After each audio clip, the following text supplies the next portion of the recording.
Hi, I'm Mary from Violet Filled Threads, and thank you so much for joining me to sew up our willow pattern.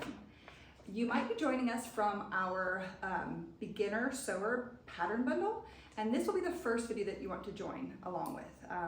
If you are just finding this video online, this is a great pattern for you to follow along with as well. If you're new to sewing and you would like to learn maybe how to add some pockets or just some fun little techniques for adding in an elastic along the back of a skirt panel. If you've maybe only sewn a pillowcase before, or you know how to sew a straight stitch, but you haven't really gotten into garment sewing, this pattern is a great pattern for you to jump off with. As well, if you're an experienced seamstress and you would just like a quick pattern that you can whip up in a couple hours or less, this is one of my go-tos.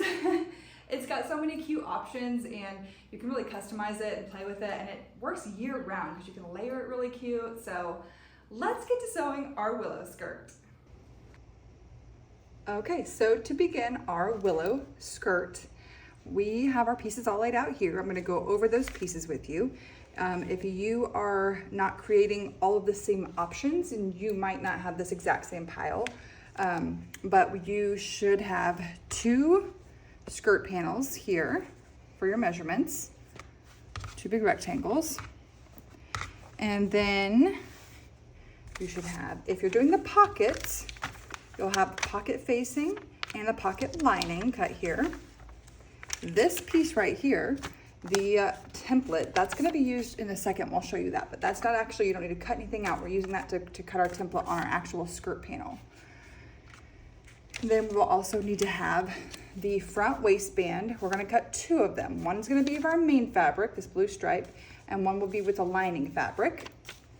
The same thing with the back waistband. We need to have one that's the main fabric and one with a lining fabric. And then if you're doing the button placket, it's a faux placket, so it's not real, but with the, just for the design option, if you're going to do the button placket, you'll have this one piece here. I have it folded over in half, so if you're choosing that option, you'll have that cut. Now, if you're as well going to do the suspenders, we will have a couple of other pieces here. So this is going to be the loops, the belt loops, and these will be the ties, the long ties for the suspender style. So like I said, you might not be creating all the options. You might not be doing suspenders, or maybe you're not adding pockets. You might not have all these pieces, but if you're doing all of it like me, then you should have all of these pieces. So let's get started. The first thing we're going to do for our willow skirt is we are going to be working on our pockets. If you're not working on pockets, if you're not going to create the option with pockets, then you can skip this step. But for those of us creating pockets, the first thing we're going to do is we're taking just one of our skirt panels. So this is just one that I have here. And we are going to use our little handy dandy pocket cutting template. We're going to line it up with the side. So on this side it'll be backwards, but on the other side it'll be forward facing. And we are going to simply cut around this edge for our pocket for the skirt.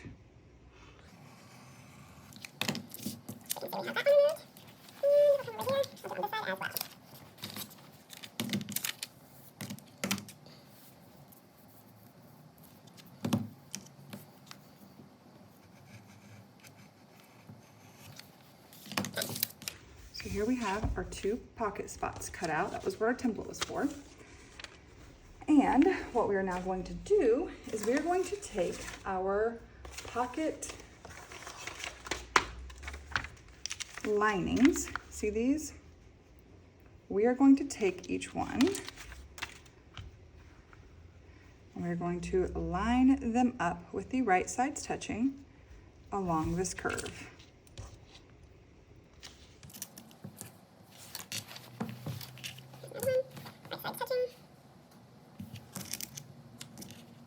Okay, now we're going to sew here along these two edges right here, along both of these. So let me go sew those. Okay, so here we have our pocket linings sewn on. And what we're going to do is we're going to take pinking shears. We're going to cut around right here where we've sewn this. We're going to cut back our seam allowance.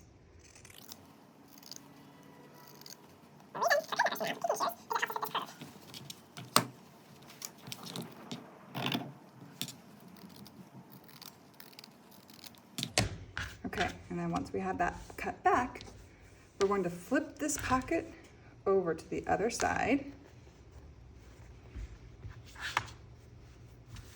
We're going to give it a press. Now that we have this edge pressed, we are going to top stitch along it to give it a nice clean finish. So now that we have the top stitching done along the pocket edge, we are going to turn our skirt to where we have the wrong side facing up. So we'll see the inside of the skirt. And we are now going to take our pocket facing and we're going to put it on top of our pocket lining with the right sides touching and then the raw edges lining up. So pin the pocket facing to the pocket lining along the raw side edge and the bottom edge. The top and the short side will be left open. So just be careful when you're doing this not to catch the skirt in as you're pinning this together. Then you're going to go ahead and sew along that edge and the pin seam that we just pinned up. And you'll want to go ahead and finish it. So either trim it back and zigzag stitch along that edge, or you can finish it off with a serger as well if you have one. You will also want to sew a basting stitch along the top raw edge and the side raw edge of this to keep the pocket laying flat. Now we're going to place our skirt front and the back together. We're going to put the right sides together and then we will pin along the side seams, like where our pockets are at. And we'll sew that with a 1/2 inch seam allowance. And then after you have that sewn, we're going to go ahead and trim back your seam allowance by half and serge that edge or finish it with a zigzag stitch, but you want to have those edges finished off so they don't fray. Okay, so now we have the main of our skirt assembled. We have the front and the back together. So we have the two side edges that serged or zigzag stitched on the inside so it's nicely closed off. And we now have one big loop, our circle, our main skirt part. Now what we're going to do is we are going to work on our skirt placket, which is a faux skirt placket. It's not real. If you are not creating the skirt placket, then you can skip down to step number 12 in your instructions. But if you are creating the skirt placket, then we are going to find the center of the skirt front and we are going to iron a crease down the center of it to help us, give us our guideline for where this placket needs to be. Then you'll want to go ahead and mark the top raw edge of it with a pin. And you'll measure over 5/8 of an inch to each side of that center pin and mark it again with an additional pin. That section that we just created in between those pins is going to be the area where we place our placket. So we will not be gathering our skirt there. So what we'll do now is we're going to go ahead and sew 2 rows of gathering stitches along that top raw edge of the skirt. You can go ahead and sew the lines or the gathering stitches over the top of where our pins are, but we will not be gathering it up there. So we want to leave our pins in place. Once you have your gathering stitches in, you can go ahead and place your skirt aside as we will begin working now on our waistband pieces. So we will now place the front and the back main waistbands together with the right sides touching and the raw edges lining up. The same thing with our lining pieces. So you'll see here my main is the blue stripe and the lining is the white. So I'm going to go ahead and place my 2 mains together with the right sides touching and my 2 lining pieces together with the right sides touching. And we're going to sew along those 2 short edges on each waistband. Once you have them sewn, you're going to go ahead and iron those seams open flat. You don't need to turn them back, you're just going to iron them open. Now we are going to take our waistband lining and we want to find the front of it. So the front is the more narrow piece. So the front, we're going to go ahead and iron a crease down the center of it and then mark that top raw edge with a pin. So we know right where the middle part of that front lining piece is. Now that we know where the center of the waistband is, we are going to go ahead and gather up our skirt until it is the same width around as what the waistband is. Now, my favorite way to do this is to go ahead and pin together the waistband onto the skirt. Match up those 2, like where we just found the middle seam of the waistband lining. So we're going to match it up with the middle of our skirt, which we have marked with the pins. And then we go ahead and gather up the skirt to that width. Now I'll take the side seam and pin it with the side seam of the waistband piece, and then the same for the other side and for the back. That way, as I'm gathering it, I'm not over gathering it or under gathering it. I can really gather it exactly to what I'm wanting for it to match up. This is also a good reason to always do at least 2 rows of your gathering stitches. Not only does it keep it more evenly spread out as you're gathering, so things just are really, they look very nice. It's gathered very nicely. But on the off chance that one of these strings were to break, just because you're gathering up a lot here, you don't want to have all of that work that you've just put in wasted if you don't have a backup gathering string holding that together. So definitely encourage you to use at least 2 gathering stitches at the top of your skirt pieces, if not 3. Sometimes I do go with 3 if it's a heavier weight fabric as well. If you're creating the faux placket option, don't forget that you need to leave the space ungathered in the center of it where we have it marked off with those pins, so that does not get gathered up, that stays flat. Now we're going to go ahead and sew along this pin seam to attach these together. Once we have that sewn, we can then set this skirt aside for a moment as we begin to work on our suspenders. Now, if you're not going to create the suspender option, you can go ahead and skip down to step number 23 in your instructions. So let's take our suspender loops and we are going to fold them in half widthwise with the right sides touching and the raw edges lining up. We'll pin along that long raw side edge and sew along that seam. Next up, we're going to go ahead and trim back the seam allowance on these by half, and then we are going to turn these strap loops right side out.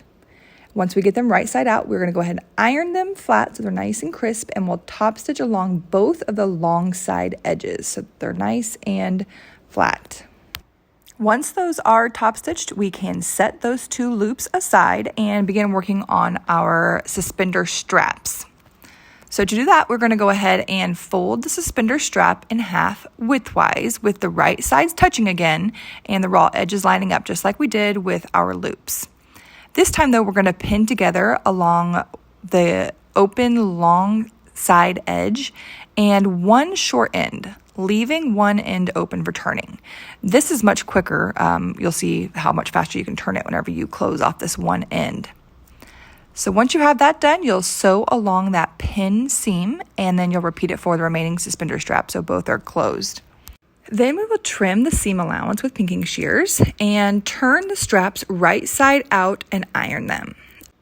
Now, when you go to turn these, having a turning tool will make this much quicker. But if you have kids like I do and somehow your turning tools always end up disappearing and they're used as swords or who knows what, you can also just use a pencil or something with a nice, that's thin and has a flat edge that's not going to poke through it. So here I'm using an unsharpened pencil to go ahead and turn my ties, but it's very quick to do it this method versus just trying to pull them out, with your fingers. Next up, we're going to go ahead and attach these suspender straps to our waistband lining. So to do that, we are going to turn our skirt wrong side out, and we're going to find the center of the front waistband lining and mark it with a pin. Next, we'll center each of our suspender straps between the side seam and the center pin, which an easy way to do that is just to line up that center pin you made with the side seam and pull out that middle to see where the halfway point is there. So the raw edge of the suspender strap will line up with the top raw edge of the front waistband lining. So here we'll go ahead and pin them on and then we will baste them to secure them in that spot. We'll do the same process when we're attaching the back loops on the back of the waistband for figuring out the placement on them. The only difference is that when we're adding the waistband, when we're adding these loops on, we're going to fold them in half and then pin them in place so that they create that nice loop on the top where we have the positions marked. Now we're going to be placing our main front and back waistband on top of the lining front and back waistband with our right sides touching and the raw edges lining up. Now, if you created the suspender version like I did, you're going to see that the suspenders and the loops will be sandwiched in between the waistband main and the waistband lining. If you did not create the suspender version, then you're just going to be adding your main waistband on top of the lining here. So once you have them lined up, you're going to sew around that pin seam on the top edge there.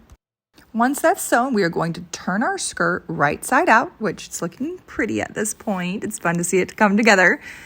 And then we're going to go ahead and pull up the waistband so that it extends all the way out, like up and over the top of the skirt. Once we've got that pulled up, we're going to fold the top raw edge of our main waistband down by 1/2 inch and iron it flat. Now, I like to go ahead and give myself a guideline for folding. I'll take this to my machine and I will go ahead and sew a line here right at that 1/2 inch mark so that I have a really easy guideline to show me where I need to be ironing that nice and flat to keep it even all the way around the waistband. Now we're going to be folding our waistband main piece down over the lining, which encloses all those edges and the seam allowances.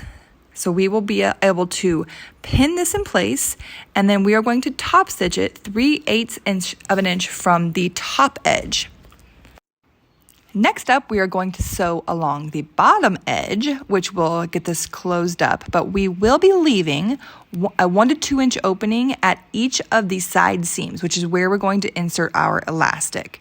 So we'll have a hole, like 2 little holes where we insert the elastic, but the rest of it will be closed up.